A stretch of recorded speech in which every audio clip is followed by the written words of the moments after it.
downfall of Kenny Sansom. Homeless? That's what people saw when Kenny Sansom was found sleeping on a park bench in 2013. This was the same man who once stood proud in an England shirt, representing his country 86 times. The same player who made over 300 appearances for Arsenal. But Kenny's story isn't just about falling down, it's about getting back up again. Kenny Sansom was born to play football. At just 16 years old, he made his debut for Crystal Palace in 1975. He was special from the start. His teammates could see it. His coaches could see it. Kenny captained the youth team to FA Youth Cup success in 1977. He won Player of the Year twice at Crystal Palace. Everyone knew this kid was going places. In 1980, Arsenal came calling with a huge £1 million transfer. Kenny became their left back and rarely missed a game. For 8 years, he was almost always on that team sheet. He made 314 league appearances and helped Arsenal win the League Cup in 1987. Arsenal even named him their Player of the Season in 1981. He was consistent, reliable and tough. But Kenny's biggest stage was with England. Between 1979 and 1988, he earned 86 caps for his country. That made him the second most capped England fullback ever. He played in 2 World Cups in 1982 and 1986. He also played in 2 European Championships in 1980 and 1988. When England needed someone they could trust, they picked Kenny Sansom. After Arsenal, Kenny played for several other clubs, including Newcastle United, Queen's Park Rangers and Everton. He officially retired in 1995 after 20 years as a professional footballer. His career was everything a player could dream of: trophies, international caps, respect from fans and teammates. But retirement would bring challenges Kenny never expected. The trouble actually started much earlier than people knew. In 1981, during his playing days, Kenny's father introduced him to Bucks Fizz. Kenny later called this the start of a long, painful spiral. He began drinking regularly and also started gambling. He would visit betting shops every day during his playing career. His teammates even gave him a nickname because of his drinking habits. They called him Mr. Chablis. For years, Kenny managed to keep these problems under control. Football gave his life structure. Training sessions, team meetings, matches. There was always something to do, somewhere to be. The discipline of professional football helped keep his addictions from taking over completely. But when he retired in 1995, that structure disappeared overnight. Without football, Kenny struggled to fill his days.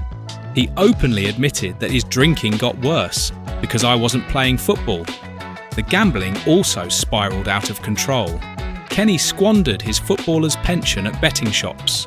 The combination of heavy drinking and gambling became his way of passing the hours that would have been spent training. By 2013, Kenny's life had collapsed completely.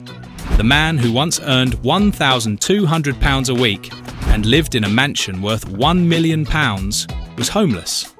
He admitted to living rough on park benches for 10 days. All his possessions fit in his pockets: a pay-as-you-go phone, an Oyster travel card, and just £20 in cash. That was everything he had left. Kenny was drinking up to 4 bottles of wine every day. At his worst, he claimed to drink as many as 9 bottles in a single day. His daily routine sometimes started with wine and ended with bottles of night nurse cough medicine. He admitted that alcohol ruined my life and made him not a nice person when he was drunk. The financial ruin extended beyond Kenny himself. His ex-wife Elaine was also facing severe debt and the threat of homelessness. She was forced to sell their family home to clear debts. She even considered selling Kenny's historic trophies, caps and England shirts just to survive. Kenny told her to sell them all because she needed the money more than he needed the memories. In 2014 and 2015, Photographers captured Kenny sleeping rough in parks around London. He confirmed this reality, saying he would sometimes sleep on any bench he could find. The contrast was heartbreaking. From England international to homeless and desperate in just a few years, Kenny's health began failing badly. In March 2013, he collapsed on a London street and needed hospitalisation. He was diagnosed with diabetes but ignored his medication because, as he put it, the drink took the pain away. This led to severe foot infections, and doctors warned he might lose his left leg. He also sustained a serious head injury during a drunken disagreement and developed lung problems. Multiple people tried to help Kenny over the years. His former Arsenal teammate, Niall Quinn, paid for a 10-month treatment programme in Ireland.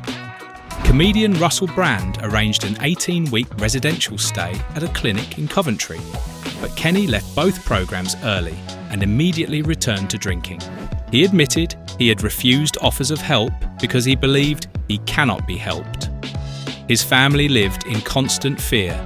His sister Mary was terrified of finding him dead in the street somewhere. Arsenal Football Club pledged ongoing support. Former manager George Graham urged him to seek help from the Professional Footballers Association. But nothing seemed to work. Kenny had tried rehabilitation numerous times, but kept relapsing. The turning point came in April 2020, and it was dramatic. Kenny was physically attacked while vulnerable and fell into a coma. During his hospital stay, doctors diagnosed him with Wernicke-Korsakoff syndrome, a severe brain disorder caused by chronic alcohol abuse. The damage was extensive. Kenny couldn't recall the attack or much of his recent past. He had severe memory loss, confusion, and problems with balance. For a considerable period, Kenny could only communicate with his eyes. Doctors initially believed it was highly unlikely he would ever leave the hospital. His family was told he wouldn't be resuscitated if his body failed, especially after he developed pneumonia during the coma. The situation looked hopeless, but Kenny's 18-week hospital stay became something unexpected. It was an enforced, medically supervised detox that finally broke his cycle of drinking. He had to relearn basic functions like walking, talking, and eating. Despite the critical initial prognosis, doctors said his condition was reversible and treatable in early stages. Slowly, remarkably, Kenny began to recover. Family members brought footballs and family pictures to help stimulate his memory. Arsenal caps and old photos helped him remember who he used to be. The memories came back gradually, though some remained hazy. Most importantly, he was alive and conscious again. After leaving the hospital, Kenny moved into assisted living accommodation. He receives around-the-clock support from dedicated carers like Anne, who became a vital part of his recovery team.